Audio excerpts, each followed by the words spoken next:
Hello there, Tenno. A quick introduction before we begin, as this is our first video in the series.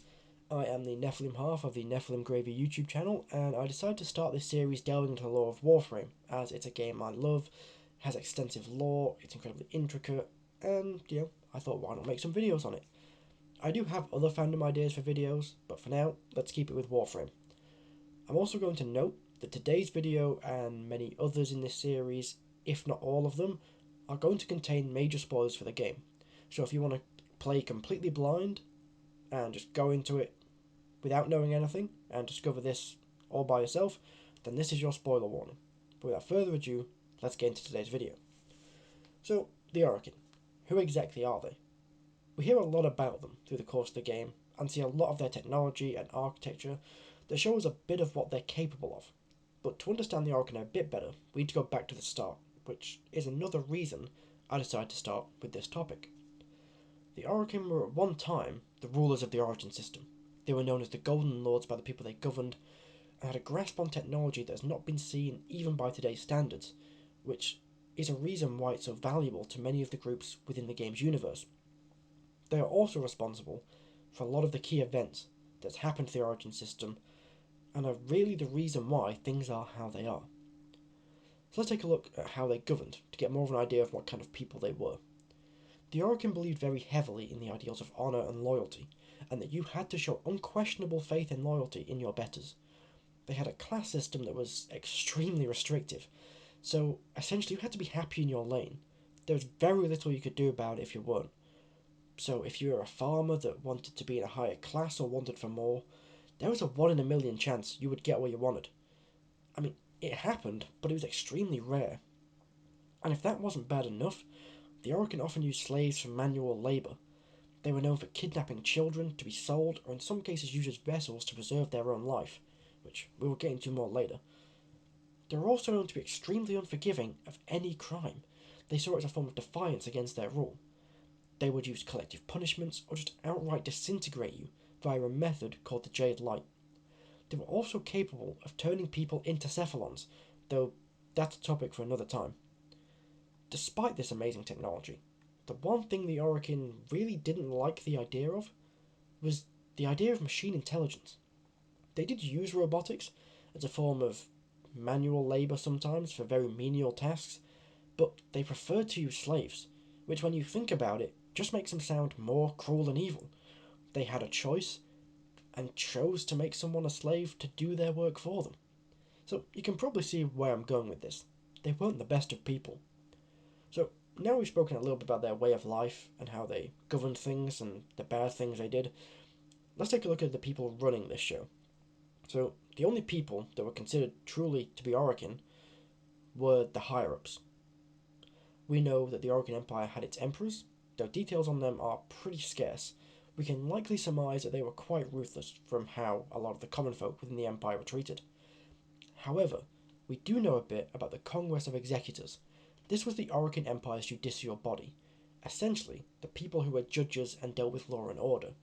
They were referred to as the Seven, though who all seven are still remains to be known. The main one we need to focus on right now is Executor Ballas.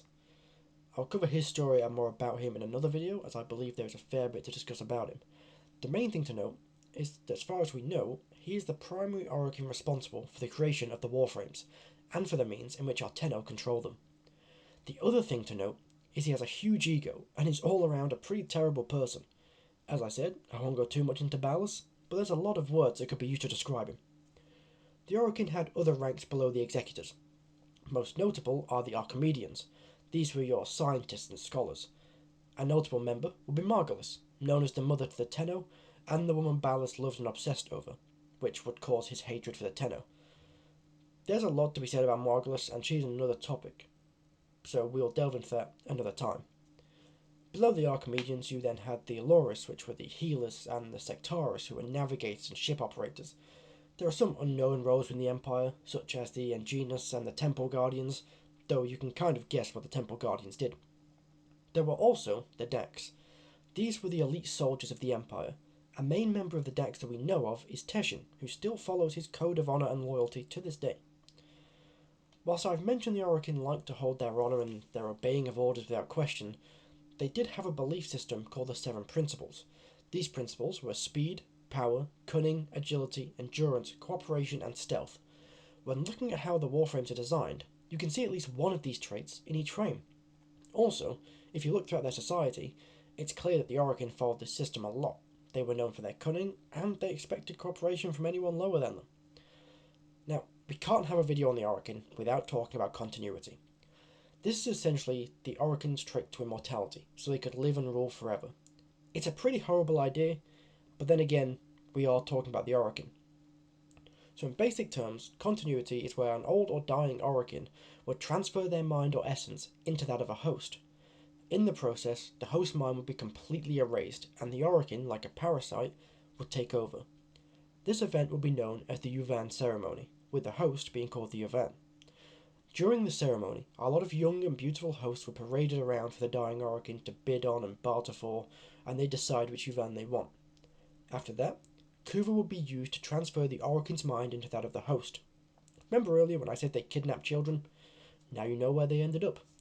As far as we know, some of the Yuvans did choose this willingly, though many others were forced into it, and as I said, kidnapped by the Orokin. Through continuity, the highest ranking Orokin members could live on forever, enforcing their will over the Origin system.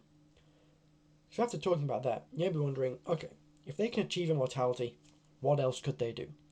Well, they were extremely advanced in terms of technology. For one, they used their technology to create Warframes, which is a pretty incredible feat. They created solar rails for speedy travel throughout the system, and even managed to terraform planets into being habitable. So, with all that in mind, you may now wonder, how could an empire that was ruled by immortals and had the power to shape an entire system, how did that collapse?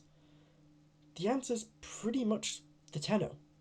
The Old War in itself will be another video, though what I will say for now is that the Orokin believed themselves invincible. The Tenno showed them they were not. One betrayal was answered with another, and the empire that enslaved and ruined the Origin system was brought to its knees. The Old War was ended, and the Orokin Empire fell into ruin. This paved the way for the Origin system that we know today in game. Just to finish up here, I would like to add there are many more notable Orokin than the ones I mentioned, such as the ones from the Entrati family, and there are many more events that happened within the Empire that it was just too much to cram into one video. This is just a quick rundown of the Orokin Empire and what they were like. If you liked this video and found it informative, please leave a like as it would greatly help out the channel, and thank you so much for watching, it means the world to me. Stay safe out there, Tenno, and I will catch you in the next one.